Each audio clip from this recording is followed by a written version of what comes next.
Hello everyone, मैं किरण गुप्ता आपकी हुनर आपकी पहचान प्लेटफॉर्म से बहुत ही सुंदर मोटिवेशनल स्टोरी के साथ आप लोगों के बीच उपस्थित हुई हूँ।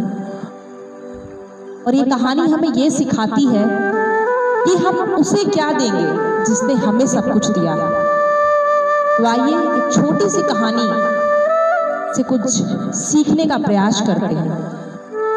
तो ये एक कहानी है कि एक लड़का रहता है जो कि सेठ जी के यहाँ काम करता है और वो लड़का बहुत ही गरीब रहता है और वो जगन्नाथपुरी जाता है श्री कृष्ण के दर्शन करने।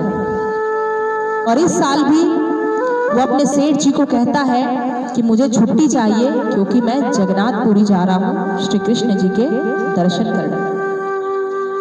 तो सेठ जी कहते हैं कि ठीक है, तुम जा रहे हो तो जाओ, मेरी तरफ से ये 500 रुपया रखो, ये चढ़ावा मेरे तरफ से श्री कृष्ण भगवान के चरणों में समर्पित कर देना। वो लड़का ले लेता है और वहां से चला जाता है। जब वो रास्ते में जाता है तो सफर के दौरान उसे कुछ संत मिलते हैं और वो संत कहते हैं कि बालक, हमें कुछ भोजन करवाओ। वो लड़का कंफ्यूज हो जाता है क्योंकि उसके पास कुछ पैसे तो रहते नहीं है। एक गरीब सा लड़का था वो, और संत उसे कह रहे हैं तो उसे बुरा भी लग रहा है कि अगर हम संत को कुछ नहीं खिलाएंगे तो ये अपमान होगा। तो वो सोचता है कि क्यों ना सेठ जी जो 500 रुपया दिए हैं उसमें से मैं 200 रुपया खर्च करके इनका भोजन करवा दूं। तो वहां पर 5 संत रहते हैं और वो 200 रुपया उसमें से निकालता है और संतों को कुछ भोजन करवा देता है। संत तुझे खूब आशीर्वाद देते हैं और वहां से चले जाते हैं। अब वो लड़का कंफ्यूज रहता है कि मैं क्या करूं। मैंने तो 500 में 200 रुपया तो मैंने संतों को खिला दिया, 300 ही बचे। तो वो वहां जाता है और जगन्नाथपुरी में श्री कृष्ण जी के दर्शन करता है और वही 300 रुपया जो बचे रहते हैं वो उनके चरणों में समर्पित कर देता है और कहता है कि हे प्रभु, आप तो सब जानते हो, कुछ संत मिले थे रास्ते में सफर में और मेरे पास कुछ नहीं था, तो मैंने सेठ जी द्वारा जो आपके लिए पैसे भेजे गए थे, चढ़ावा भेजा गया था, उसमें से ही निकाल कर मैंने उनको भोजन करवा दिया। ऐसा कहकर वो चला जाता है। और ठीक जैसे ही वो चढ़ावा चढ़ाता है उस रात सेठ जी को सपने आते हैं और सपने में भगवान श्री कृष्ण उसको कहते हैं कि तुम्हारे द्वारा भेजे गए चढ़ावा में से मैंने 200 रुपए को स्वीकार कर लिया है। और ऐसे बोलकर श्री कृष्ण सपने से चले जाते हैं। सेठ जी अचानक अगले दिन सुबह जाते हैं और लड़का काम पर आता है तो वो कहते हैं कि तुमने 200 रुपए भी क्यों भगवान ने मेरे स्वीकार किए, 300 स्वीकार क्यों नहीं किए, तुमने क्या किया उस पैसे का। तो वो लड़का कहता है कि मैंने आपके दिए 500 रुपए में से 200 रुपए संतों को खिला दिया था और 300 रुपया श्री कृष्ण जी के चरणों में समर्पित कर दिया था।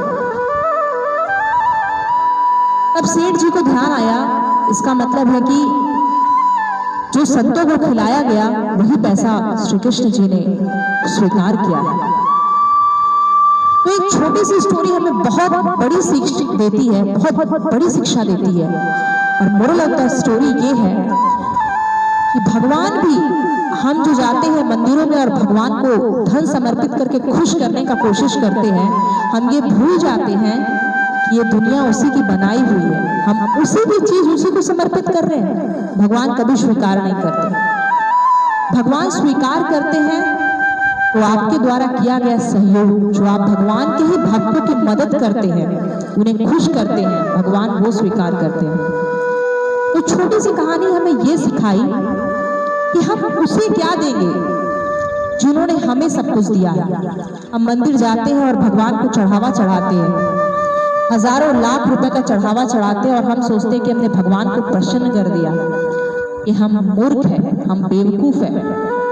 हमें सब कुछ इस संसार में उस ऊपर वाले ने दिया है और हम उसी का दिया चीज अगर उसी को चढ़ाएंगे तो भगवान कभी प्रसन्न नहीं होंगे।